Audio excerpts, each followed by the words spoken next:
The state legislature would make it more difficult to purchase a firearm, leaving North Country lawmakers, gun store owners, and organizations concerned.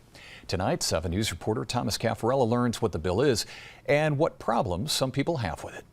Here we go, they're at it again. A bill in the New York State Assembly would require people buying a firearm to have a hunting license, pass a shooting range exam with 90% accuracy, provide proof of a past drug exam, and more.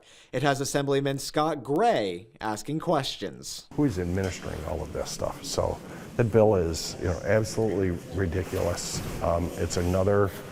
It is just another assault, if you will, on the Second Amendment. Gun advocate groups echo that. The Second Amendment doesn't say that you have to be a hunter and use your firearm for hunting. The Second Amendment says that you're allowed to have a firearm of your choice within reason, and that you'll be able to protect yourself if needed. North Country gun shop owners we spoke with Monday are strongly against the proposal, saying bills like these will continue to drive local gun dealerships out of state. Gray sees this as the usual divide. This is typical downstate versus upstate. This is classic downstate versus upstate. We reached out to the sponsor of the bill, Assemblywoman Chantel Jackson, to learn more, but did not hear back.